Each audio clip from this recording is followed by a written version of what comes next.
신앙의 동지 여러분 안녕하십니까? 서정교회 최용석 목사입니다. 오늘 여러분과 함께 은혜를 나누고 싶은 말씀은 마태복음 1장 18절로 25절 말씀입니다. 제가 본문을 봉독해 드리겠습니다. 예수 그리스도의 나심은 이러하니라. 그 모친 마리아가 요셉과 정혼하고 동거하기 전에 성신으로 잉태된 것이 나타났더니 그 남편 요셉은 의로운 사람이라 저를 드러내지 아니하고 가만히 끊고자 하여 이 일을 생각할 때에 주의 사자가 현명하여 가로되 다윗의 자손 요셉아 내 아내 마리아 데려오기를 무서워 말라. 저에게 잉태된 자는 성신으로 된 것이라. 아들을 낳으리니 이름을 예수라 하라. 이는 그가 자기 백성을 저희 죄에서 구원할 자이심이라 하니라. 이 모든 일에 된 것은 주께서 선지자로 하신 말씀을 이루려 하심이니 가라사대 보라 처녀가 잉타하여 아들을 낳을 것이요 그 이름은 임마누엘이라 하리라 하셨으니 이를 번역한즉 하나님이 우리와 함께 계시다 함이라. 요셉이 잠을 깨어 일어나서 주의 사자대로 분부대로 행하여 그 아내를 데려왔으나 아들을 낳기까지 동침치 아니하더니 나음의 이름을 예수라 하니라. 오늘 말씀 제목은 처녀가 잉타하여 아들을 낳을 것이요 라는 제목으로 말씀을 증거하도록 하겠습니다. 오늘 본문 말씀은 역사적으로 정혼한 요셉과 정혼한 마리아가 요셉과 정혼했으나 처녀였다는 것을 밝히는 말씀이요 또 처녀로서 정절이 있는 마리아가 잉태했다는 그런 내용입니다. 이것은 역사적인 사건이죠. 또한 이 역사적 사건을 통해서 우리에게 신앙의 여러 가지 요소를 교훈해 주고 있습니다. 계시란 역사적 사건을 우리에게 알려주기 위해서 기록한 것이 아니라 그 역사적 사건 속에서 성도에게 여러 가지 성도 구원을 교훈해 주고 있다 하는 것입니다. 지금도 우리 성도들이 마리아와 같이 처녀 신앙을 가져야 잉태할 수 있고 아들을 낳을 수 있다라고 하는 것을 우리에게 계시해 준다라고 하는 것이죠. 오늘 말씀을 통해서 처녀가 무엇이고 처녀가 잉태하는 것이 무엇이고 아들을 낳는 것이 무엇이고 임마누엘의 뜻이 신앙적으로 무슨 뜻인가? 오늘 그것을 한번 살펴보도록 하겠습니다. 자, 그러면 처녀가 잉태하는 것이 무엇인가? 처녀가 어떻게 해야 잉태가 되는가 하는 것에 대해서 먼저 살펴보겠습니다. 첫째, 자기 믿음의 절개를 지켜야 한다. 처녀라고 하는 것은 순결과 정절을 지키는 것이 처녀입니다. 사람마다 믿음의 정도가 다 다르죠. 성도마다 또 교회마다 교파마다 성도들의 믿음이 다 다릅니다. 그러나 성도가 세상을 살아가다 보면 자기의 믿음을 지켜야 될 때가 분명히 오게 됩니다. 자기의 믿음을 지켜야 될 때 그때마다 믿음을 버리지 않고 믿음을 끝까지 지킴으로 신앙의 절개를 지키는 그러한 신앙의 길을 걸어가야 됩니다. 성도들이 신앙을 지키고 믿음을 지킨다라고 하는 것을 성도마다 누구나 다 원하고 좋아하지만 근데 왜 정작 성도들이 사건이 올 때마다 신앙을 잃어버리고 신앙의 정조를 지키지 못하는 것일까요? 그것은 믿음의 가치와 믿음의 종기성보다는 세상의 다른 것이 더 좋기 때문에 신앙과 믿음을 버리고 세상의 다른 것을 붙들기 때문에 그렇다 하는 것이죠. 실제 믿음의 바른 가치를 바르게 깨닫고 믿음이 얼마나 중요한가를 바르게 인식하지 못하면 세상의 다른 것, 세상의 눈에 보이는 것을 선택할 수밖에 없다라고 하는 것입니다.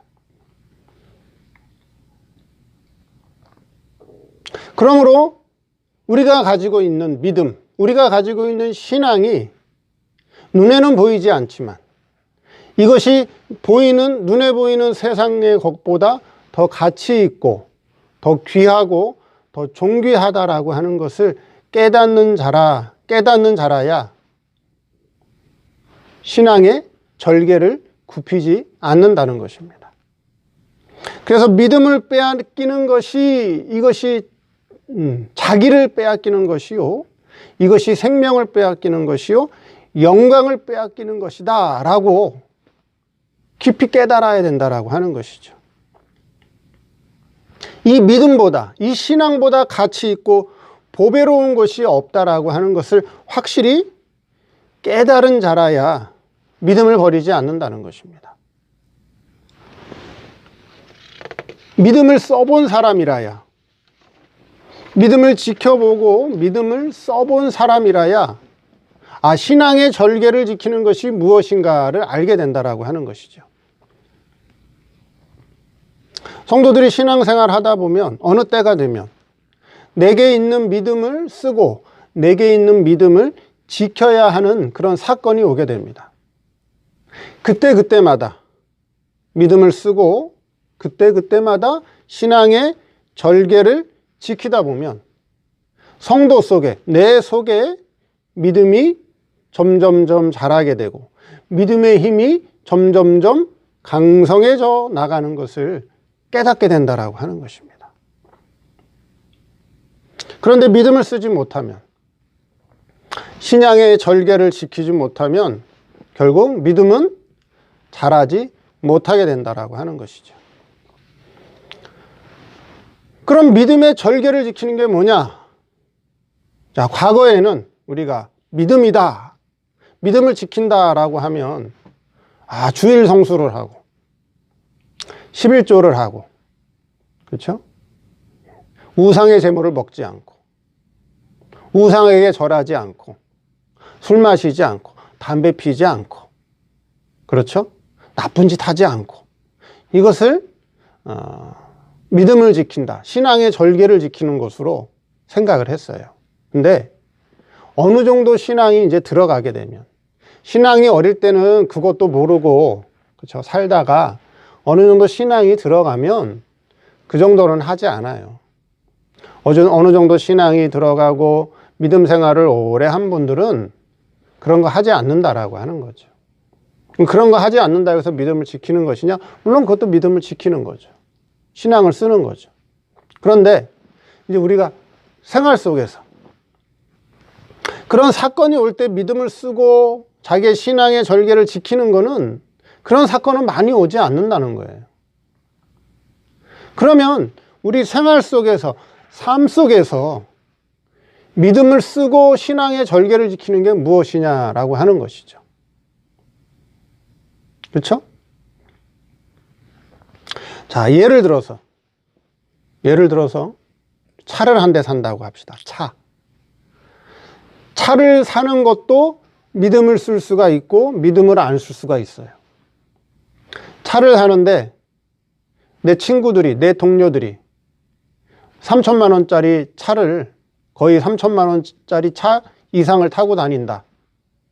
그래서 나도, 친구들이 다 그 정도 타니까 나도 무리해서, 내 형편이 안 되지만 빚을 내서라도 3천만 원짜리 차를 사서 타고 다니는 것이, 그게 믿음이냐? 아니면 친구들이 3천만 원짜리 차 이상을 타고 다닌다 해도 내 수입을 생각하고 내 형편을 생각하고 내가 그 차의 대출금을 갚을 수 있는 능력이 되는지를 보고서 나는 3천만 원짜리 차를 사면 내 생활이 무리가 될 수 있겠구나 해서 2천만 원짜리 차를 사는 것이 믿음을 쓰는 것이냐 하는 거예요. 어떤 것이 믿음을 쓰는 것이냐 하는 거예요. 후자가 믿음을 쓰는 거죠. 그게 믿음의 절개를 지킨다라고 하는 거예요. 집을 산다. 그렇죠? 집을 사는 것도 그렇다는 거죠. 우리가 방송에서 카푸어, 하우스푸어라고 하는 단어를 알죠. 그게 뭐죠? 자기 분수를 모르고 자기의 대출금을 갚을 능력도 모르고 남들이 사니까, 남들이 저런 차를 타고 다니까, 남들이 저런 집에서 사니까 나도 저런 집에서 살아야겠다. 저런 차를 끌고 다녀야겠다. 그래서 자기 분수도 모르고 자기 수준도 모르고 무리하게 대출을 받다가 결국은 대출금을 갚지 못하는, 그래서 비대 허덕이면서 살아가는 사람들이 카푸어, 하우스푸어죠. 그게 뭐예요? 믿음을 쓰지 않는다라고 하는 거예요. 믿음 쓰는 게 뭐냐? 신앙의 절개를 지키는 게 뭐냐 하는 거예요. 생활 속에서, 일 속에서, 사건 속에서 우리는 날마다 믿음을 쓰고 신앙의 절개를 지킬 수 있다라고 하는 거예요. 내가 가진 돈은 누구 거죠? 하나님이 내게 맡겨주신 하나님의 것이에요. 물론 내가 수고하고 노력해서 힘들게 번 돈이죠.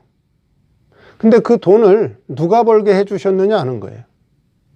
그 돈을 벌게 할 수 있게끔 건강을 누가 주셨고, 일할 수 있는 힘을 누가 주셨고, 지혜 지식을 누가 주셨고, 재능을 누가 주셨느냐? 하나님이 주셨죠. 근데 하나님께서 여러분들을 통해서 돈을 벌게 해주신 거라 하는 거죠. 그럼 그 돈은 하나님이 내게 맡겨주신 하나님의 것이에요. 그렇기 때문에 그 돈 하나를 쓰더라도, 그렇죠? 믿음을 쓸 수가 있어요. 신앙을 지키면서 쓸 수 있다라고 하는 거예요. 또 어떤 사람은 믿음과 상관없이 신앙을 쓰지 않으면서 돈을 쓸 수도 있어요. 아무리 돈이 많아도, 그렇죠? 아무리 돈이 많아도 쓸 때 쓰고 쓰지 않을 때는 쓰지 않고 과소비하지 않고 적절할 때 신앙과 믿음으로써 사용하는 것이, 그게 믿음을 쓰는 거예요. 또 내가 돈이 많아요. 내가 돈이 많다고 허랑방탕 내 마음대로 막 쓰면 그건 믿음 쓰는 게 아니라고 하는 거죠. 그 믿음을 쓰고 신앙의 절개를 지킨다라고 하는 것을 단순히 우상을 섬기지 않고 우상의 재물을 먹지 않고 주일을 성수하고 헌금 생활을 잘하고 술 담배 안 하고 죄 짓지 않고, 그런 것도 믿음을 쓰는 거고 그것도 신앙의 절개를 지키는 거예요. 근데 이제 한 단계 더 올라가서 우리는 그런 신앙의 수준에서 한 단계 더 올라가서 이제 우리 생활 속에서, 삶 속에서 매일매일 일어나는 일과 사건 속에서 우리는 믿음을 쓸 수 있다라고 하는 거예요. 거기서 신앙의 절개를 지킬 수 있다라고 하는 것이죠. 그래서 신앙의 절개를 지키는 것이, 그것이 처녀다 하는 거예요. 처녀다. 처녀신앙이다 하는 거죠. 두 번째, 아들을 낳는다. 처녀가 아들을 낳는다는 거죠. 마리아가 처녀인데 잉태하여 뭘 낳았어요? 아들을 낳았다라고 하는 거죠. 아들을 낳았다는 건 뭐예요? 아들을 낳았다는 것은 아버지의 대, 그 가문의 혈통을 잇는다라고 하는 뜻이 있어요. 여기서 아들을 낳았다라고 하는 것은 딸과 아들을 차별하는 것도 아니고, 성경은 남자와 여자를 차별하는 게 아니에요. 성경에서 아들과 딸, 성경에서 남자와 여자는 예전에도 한번 말씀드렸죠. 그걸 통해서 그것을 신앙세계를 보여준다라고 말씀드렸어요. 남자의 신앙, 여자의 신앙, 아들의 신앙, 딸의 신앙, 신앙세계를 보여준다, 그렇게 말씀드렸죠. 그 마리아가 아들을 낳았다라고 하는 것은 지금 성적인 남자와 여자를 낳았다, 딸과 아들을 낳았다, 그거를 말씀하는 것이 아니라 여기서 아들을 낳았다라고 하는 의미는 물론 역사적으로는 그 집안의 대를 잇고 남편의 혈통을 잇는다라고 하는 의미가 있는데, 그것이 그대로 우리에게 신앙적으로 교훈하는 것은 아들을 낳았다라고 하는 것은, 아들을 낳았다라고 하는 것은 뭐죠? 신앙의 대를 잇는다. 신앙의 전통을 지키고 이어간다라고 하는 의미가 있다라고 하는 거예요.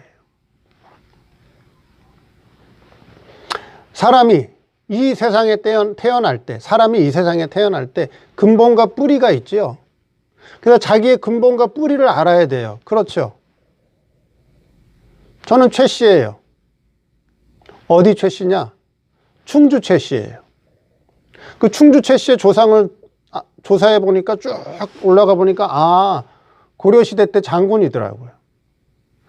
그러니까 자기 자신의, 그쵸, 육신적인 뿌리와 혈통을 알아야겠죠. 내가 어디서 왔느냐, 내 육신의 조상은 누구냐 하는 것을 알아야겠죠. 내가 우연히, 내가 아무 근거 없이 이 세상에 온 게 아니잖아요. 내 누군가 조상을 통해서 그 혈통이 이어져 왔다라고 하는 거죠. 그와 같이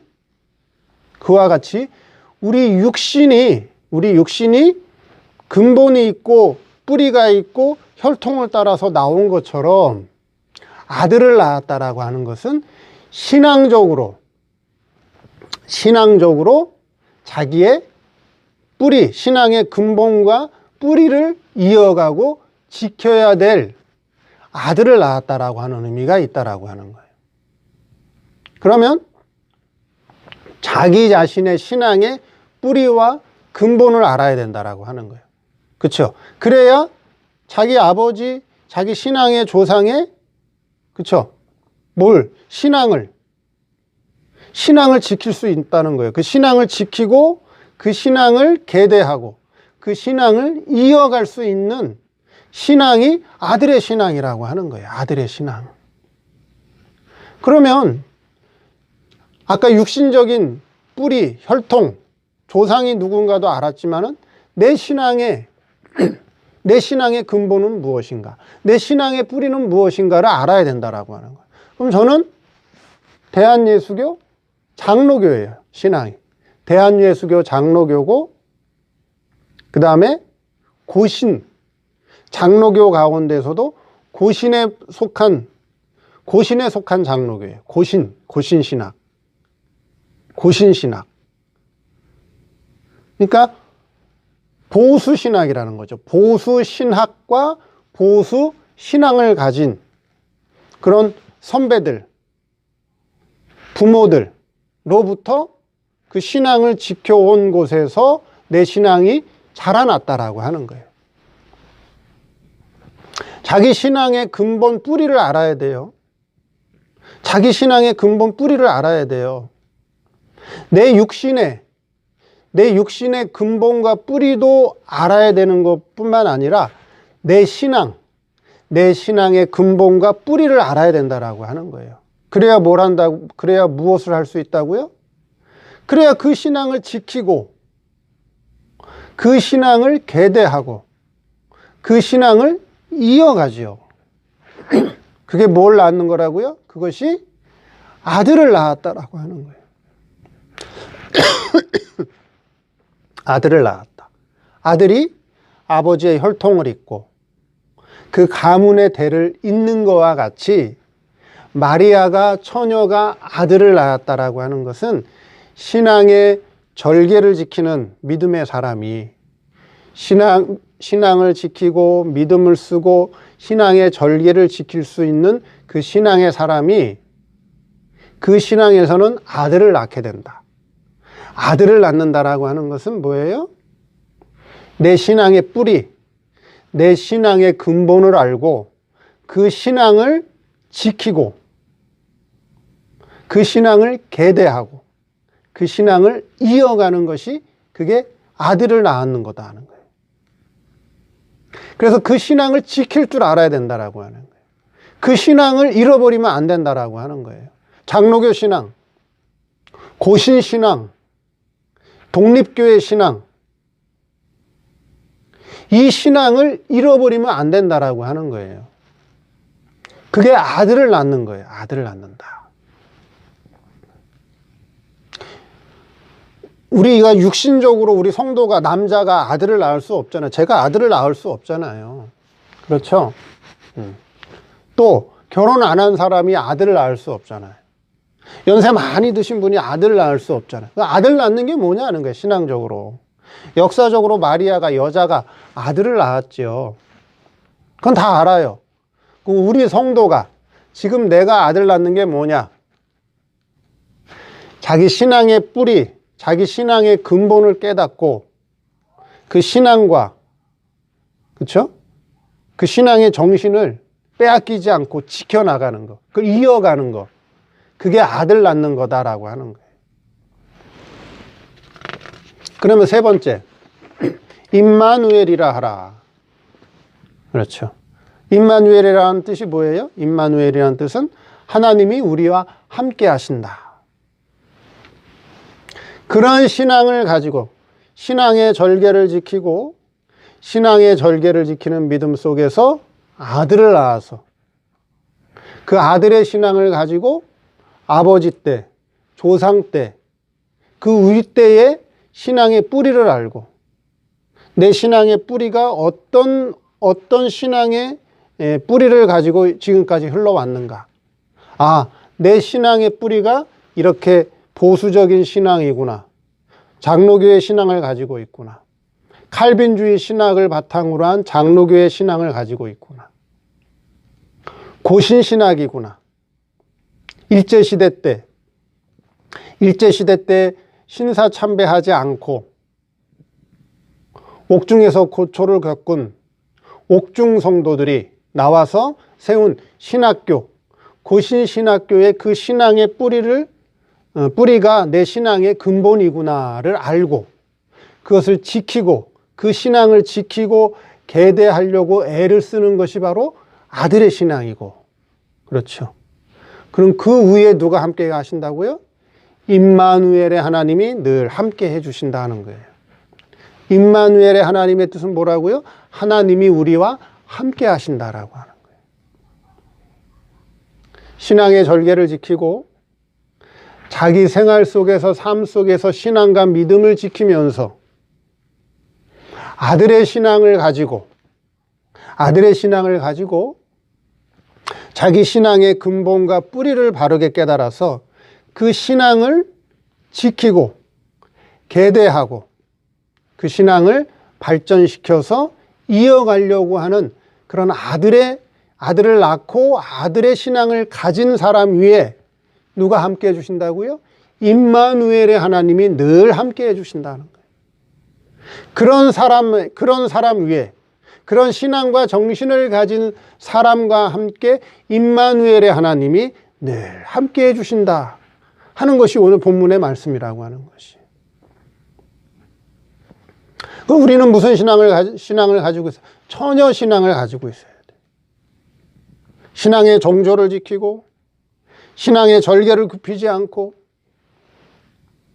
내 신앙의 근본과 뿌리를 알아서 그 신앙을 지켜나가고 그 신앙을 지키기 위해서 세상과 타협하지 않고 세상과 짝하지 않고 그 신앙을 계대하고 이어가려고 하는 그 신앙 정신을 가진 그 성도 위에 임마누엘의 하나님이 늘 함께 해주신다라고 하는 말씀이 오늘 본문 말씀이라고 하는 것이죠. 지금은 혼돈의 세계에 살아가고 있어요. 어지럽고 혼탁한 세대에 살아가고 있어요.